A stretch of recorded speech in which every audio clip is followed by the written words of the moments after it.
Just one more episode to go before the end of the year. After this one, of course. So I decided to do this episode on a special book I have only recently been introduced to. If you're listening to this on release day, then there are just over 2 weeks left until the very end of 2024, and I hope that you're getting on well with your shopping, celebrating, and preparations for whatever festivities you may be celebrating.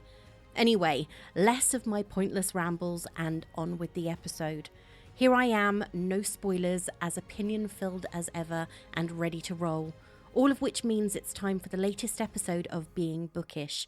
This week I am going to be travelling to Crath, where two warring peoples have been fighting for endless centuries over the possession of a library.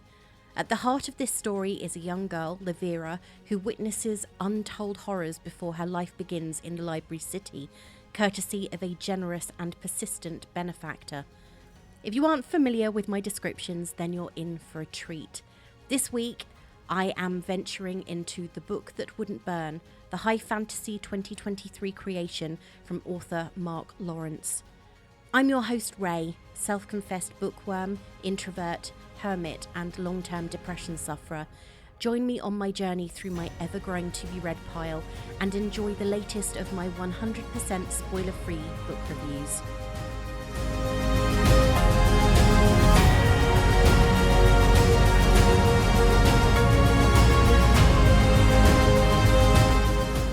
I'm holding my hands up here, I'll admit it. I've read a great deal of romantic fantasy this year and wasn't sure what I was getting into when I picked The Book That Wouldn't Burn off the shelf.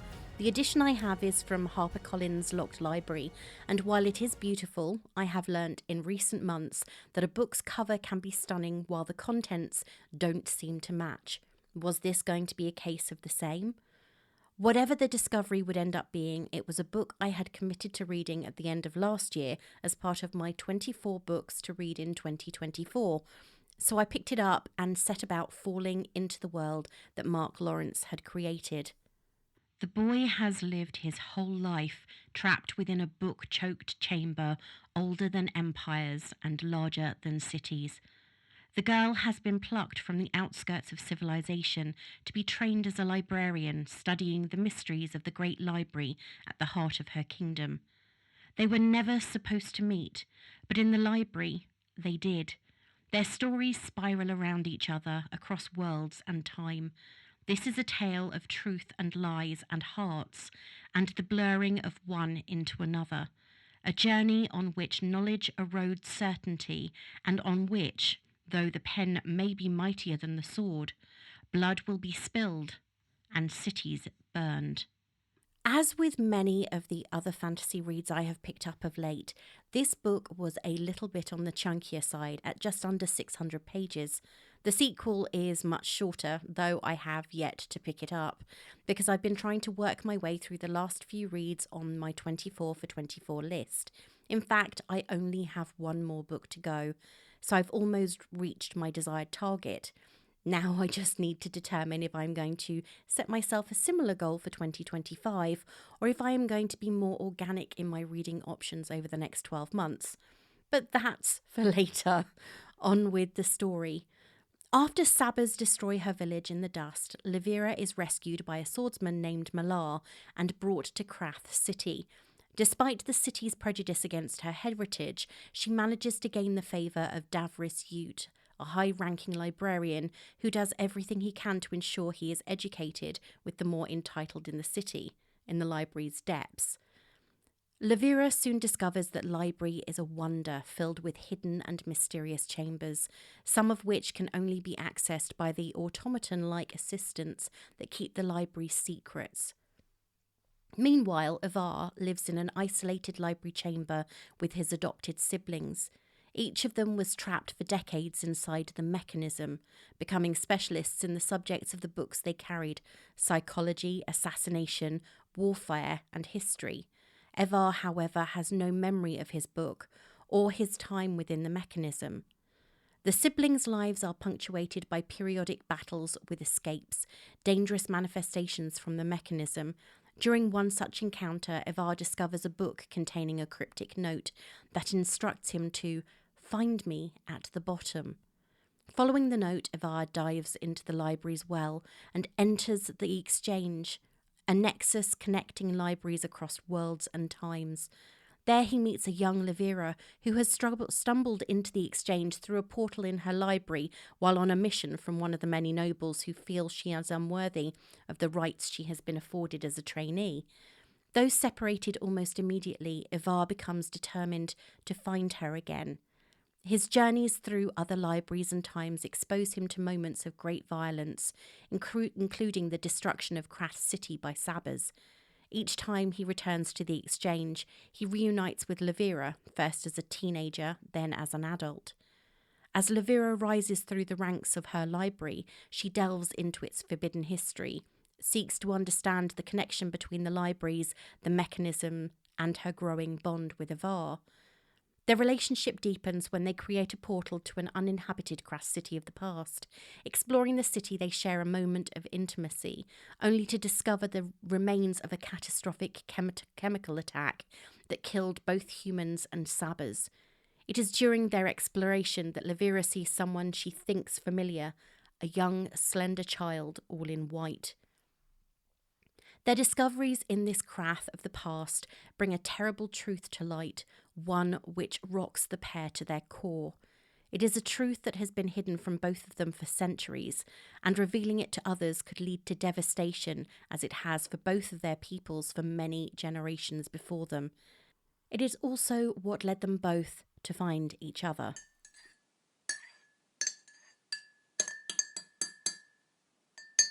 So much of this novel is incredibly well crafted, from the characters to the history of their people and the conflict that makes them who they are.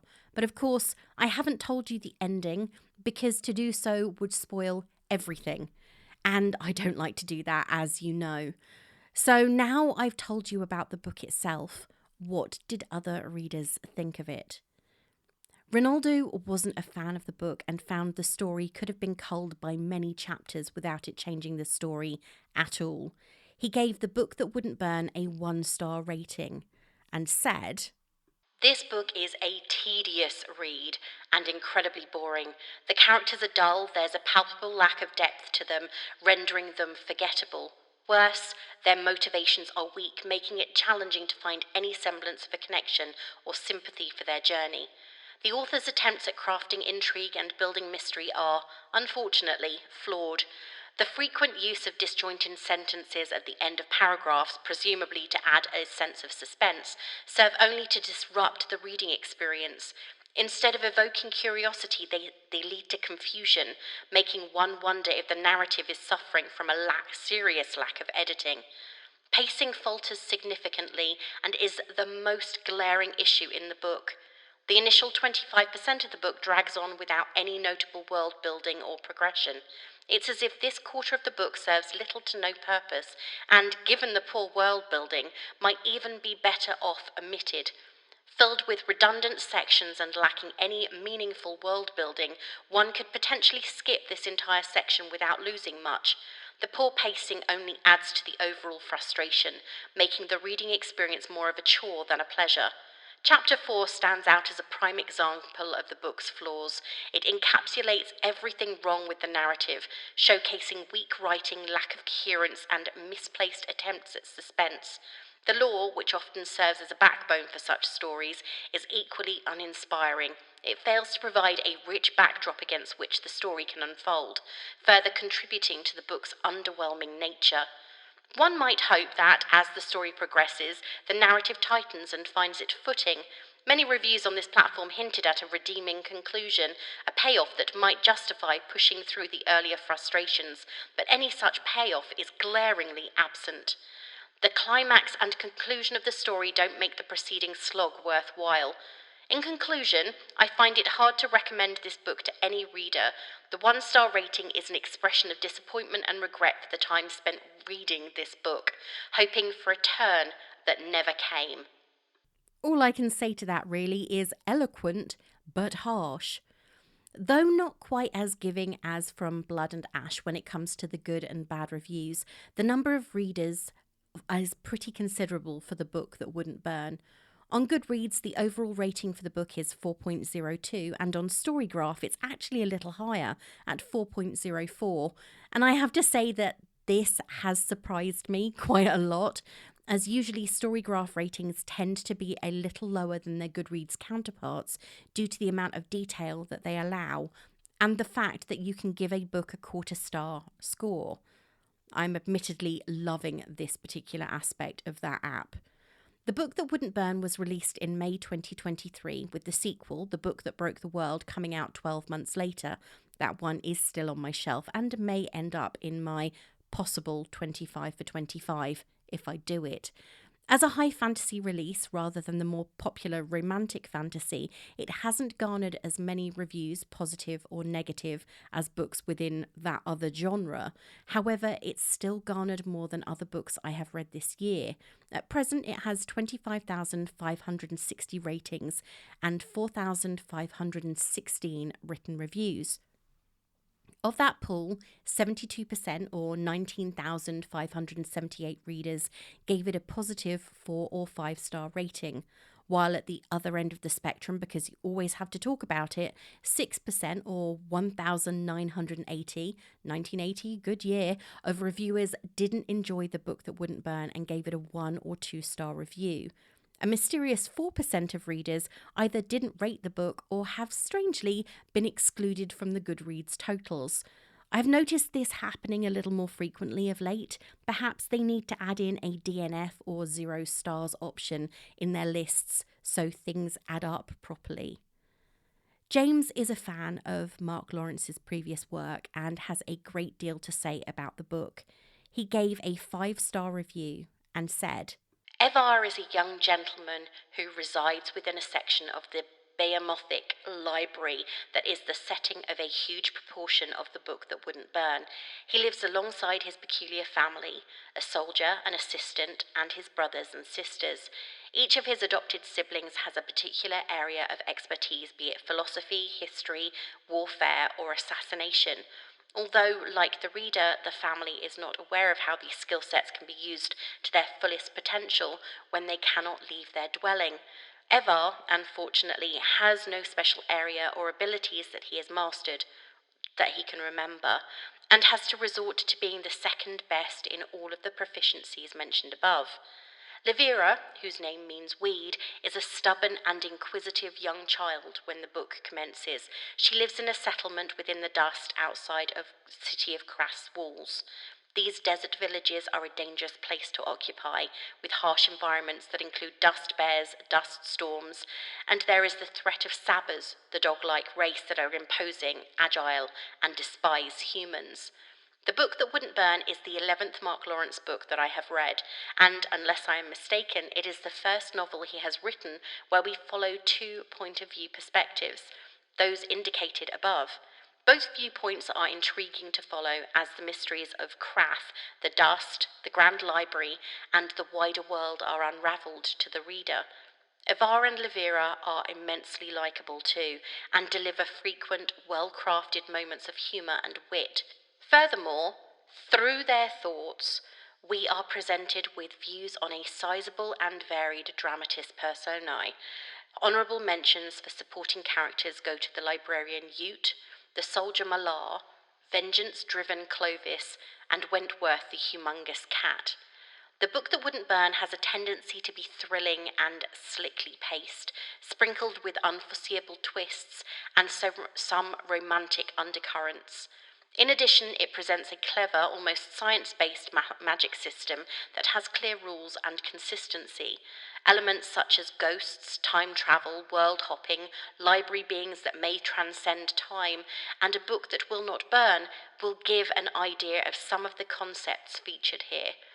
That is, before we take into consideration a gargantuan, legendary, mysterious library, labyrinthine, complex, possibly moving, and otherworldly in nature with impassable passages. This, the first entry in the library trilogy, is Lawrence's best written novel, with the author's love of language, libraries, books, and literature apparent. Some of his phrases about fiction and knowledge are like warm hugs to a book lover. After collecting my thoughts for a couple of days, I am content to judge that The Book That Wouldn't Burn is the author's most ambitious, polished, and rewarding to read work to this date. It ends neatly and in fascinating fashion, answering questions I did not even know I had, demanding to be reread almost straight away. I mention it often, but I am truly in my fantasy phase right now, though I am still picking up books in other genres. While The Book That Wouldn't Burn is most certainly a fantasy, it's not like From Blood and Ash, Fourth Wing, or Quicksilver, which, by the by, I actually had 2 copies delivered of in error this week, so one is on the shelf and the other is waiting to find a new home. And I blame this entirely on Royal Mail, who sadly mislaid my original purchased copy.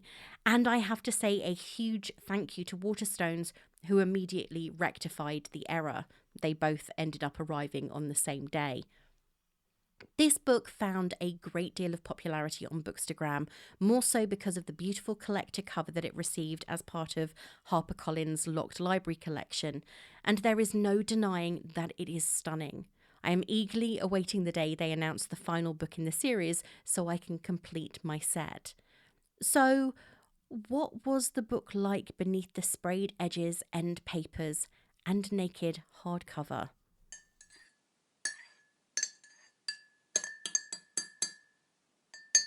Now I've told you about other people's views, let's get down to it. Here are my thoughts on The Book That Wouldn't Burn by Mark Lawrence, completely spoiler-free and 100% honest. Did I like the book? Though I'm not going to harp on about the disappointing results of the Goodreads Choice Awards for 2024, The Book That Wouldn't Burn actually received a nomination for Best Fantasy in 2023. It didn't make it past the first round, and the final vote was won by Lee Bardugo's Hell Bent, while other books in the same category included The Adventures of Amina al-Sarafi, Clytemnestra, and Bookshops and Bone Dust, all incredible novels that I have enjoyed over the last 18 months or so. I have to be honest, I don't think the books I read are often going to be the winners, though the winner in the romantasy category that year was Fourth Wing, a book I have now read twice since it was first released. Anyhow, ignoring all of that, unlike many of the other fantasy novels I have read this year, romance is not at the core of this one, though it does play a part. I enjoyed the gentle growth shown in Evar and Livira's relationship as they meet infrequently, though the meetings become more frequent as the story progresses, and Livira develops more of an understanding of the library and how it works. Livira is a complex character whose story, it could be said, is the start of everything that happens in the book, even if it initially doesn't appear to be that way. We first meet her when she and her fellow dust dwellers are stolen from their homes by the Sabbers, a race known for their canine appearance, feared for their violence, and the destruction they bring. She is rescued from an unknown fate by Malar and several other warriors from Krath, a city built around a library where knowledge is power, and power is all-consuming. When she returns the favour and rescues Malar from certain death at the hands of a dust bear, she shows herself to be more than the others, and Malar does everything that he can to ensure that she isn't sent into the sewers of the city as a cleaner when they arrive in Krath.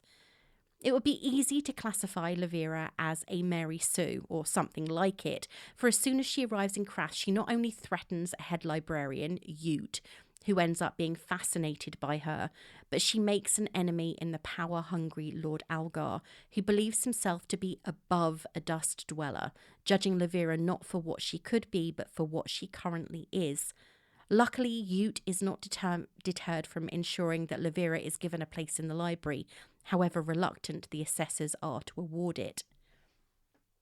A quick learner, it seems that many, including her fellow students, see her as a threat and one who is initially unwelcome because she is viewed as beneath them. And it's interesting to see how she tackles this particular dynamic. She knows that she is just as good as they are and works hard, though it's not to earn acceptance from her peers or from the people who are doing their best to exclude her. This is admirable and makes her a more intriguing character for the reader. Avar, like Levira, is an outcast. However, in his case, he has a much smaller group of people to be distanced from, living with his 4 siblings close to the mechanism, a mysterious device at the centre of the library. As the one sibling without a book and seemingly without the skills he would have acquired from it, he seems to float almost aimlessly. But I like that it appears he is without purpose until he is presented with a sort of quest. With Levira seeking her own goal and Avar now given a task, the adventure begins. While not admittedly a big reader of high fantasy, at least as I've always defined it, I've found myself delving into it a little more this year with books like The Book of Doors, Empire of the Vampire, Sunbringer, and The City of Brass finding their way onto my reading list and eventually my bedside table. Of course, I guess it depends greatly on what you define as high fantasy, with some definitions including series like ACOTAR, Fourth Wing, and my recent bookshelf edition, Blood and Ash, making the cut in that particular definition. But I'm not here to talk about what makes a high fantasy novel. I'm here to talk about what I liked and didn't about The Book That Wouldn't Burn. And there was a lot on one list and very little on the other. The world that Mark Lawrence created for this novel is rich in complicated history, pulling from the tales and history we are familiar with, such as the Bible stories of Noah, Japheth, Cain, and Abel, including tales of the first fratricide with the murder of Abel by Cain, though it is dressed up a little differently, including extracts of books by authors like R.I. Perrin, who 80s kids like me will remember as Reginald Iolanthe Perrin from The Rise and Fall, or Barbara Timberhut, a cleverly disguised Barbara Woodhouse. Sit! These chapter headings were a brief moment that could have easily pulled me from the story if they had been distracting. But they didn't, and they weren't. Instead, they gave me unusual insight into the world that I was absorbed in, making me consider the time that the characters were living in, making me wonder if perhaps this wasn't some hint at a future or past that I had yet to experience in the novel. Was this perhaps some strange future in my world, like the Planet of the Apes? Or was this something else? A multiverse experience, maybe? There is so much I could say about the beauty of Lawrence's crafting of this world that he will be pulling me into again with The Book That Broke the World and the final book in the trilogy, The Book Which Held Her Heart, which is released in April 2025, and I am eagerly watching Locked Library's Instagram to find out when the book will be released in special edition, because it has to be. I need to complete the set. It's so well created and so detailed, yet not so much so that you are bogged down in the information being dumped on you, as so often proves to be the case in chunky fantasy, where the authors prefer pages of exposition.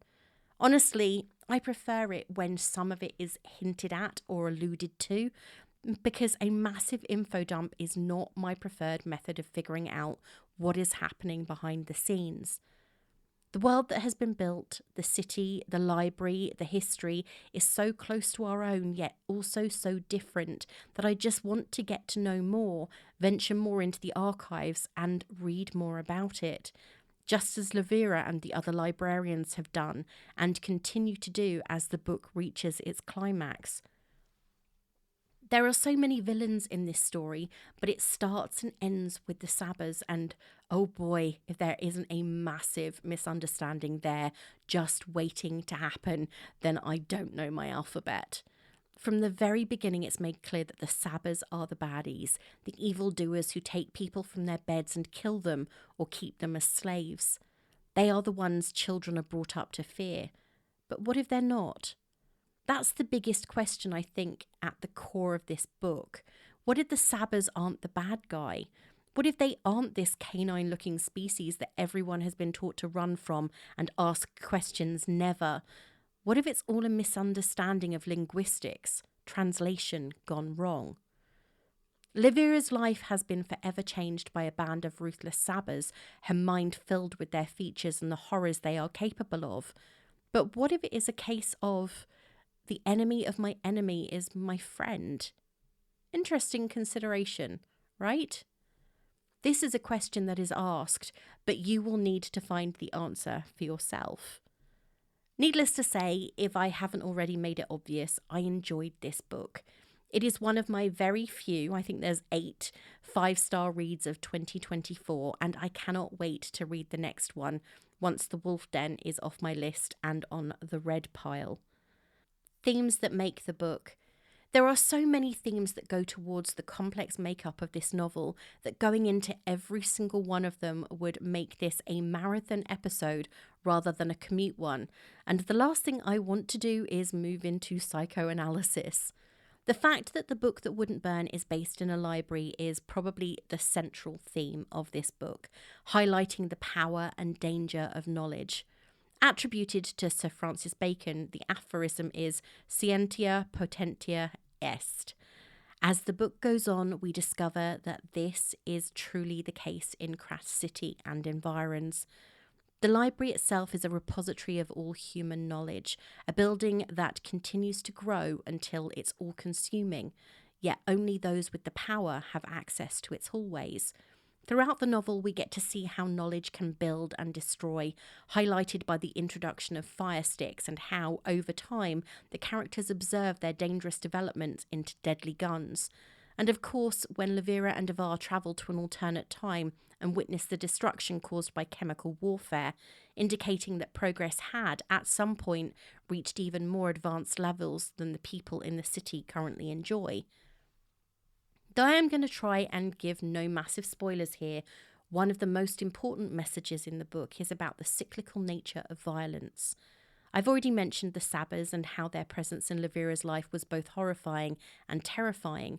She witnessed the death of people she loved at their hands and grew up in fear that they would destroy her home, which they did.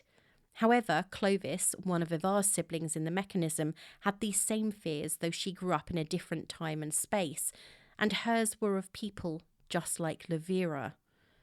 Again, as the journey that Ivar and Levira take through portals in the library shows, mutual hatred and misunderstandings between the Sabbers and humans have led to repeated destruction of each other and the library they both covet.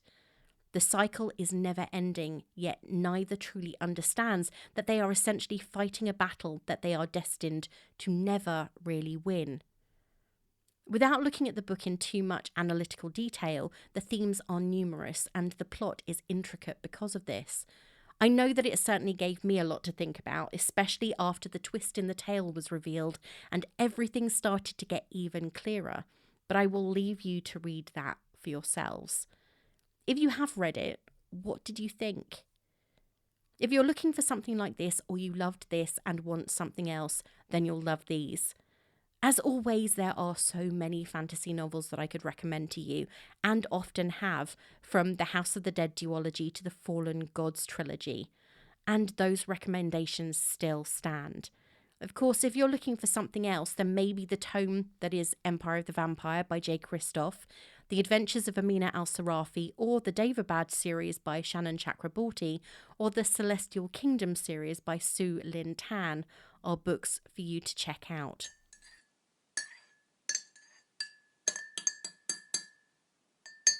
The countdown to the end of the year is well and truly ticking along. With just over a week until Christmas and a fortnight until the start of 2025, there isn't much time left to do all the things I wanted to strike off my list before the end of the year. Admittedly, the last month has been a busy and rather emotion-filled one. My friend was laid to rest the Friday just gone, and I am currently in limbo where jobs, applications, and the general search is concerned. All that has meant I've read a few more books, and I am just one away from ticking the final box on my 24 reads for 2024. For some reason, I keep on resisting pulling The Wolf Den off the shelf, despite the fact it's been rated highly by pretty much every reader I speak to.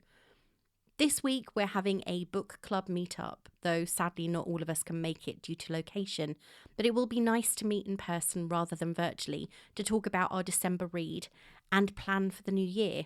I've requested we do an 80s bodice ripper in February. Authentic 80s bodice ripper a la Joanna Lindsay and Jude Devereaux, not the newer stuff. As I've already mentioned, I'm doing a countdown of my favourite reads for the last 12 months, and I would love it if you would take part, if you want to, by sending me a short recording of you talking about your favourite book of 2024. It doesn't have to be a book released this year, just one you enjoyed reading. If you want to take part, send me a recording by midday GMT on Thursday the 19th of December to beingbookishpod@gmail.com. The episode will go live on the 30th of December. Well, that's it for this week, and thank you again for listening. If you like what you hear, why not share it with your friends and family, and please post a star rating on Apple Podcasts, Spotify, or any of the other podcatchers where you might listen. You can follow me on Instagram as beingbookishpod, on X as being_bookish, and on Blue Sky as beingbookish. You can also find these episodes and video content on my YouTube channel, Ray Loves Reading, which can be found using the tag @beingbookishpod. Or if you prefer to read everything, you can find some spoiler-free reviews and my reading tracker, plus all these links on my website, beingbookish.co.uk. I've got another pile of books to read before the end of the year, so until next time, this is me saying farewell.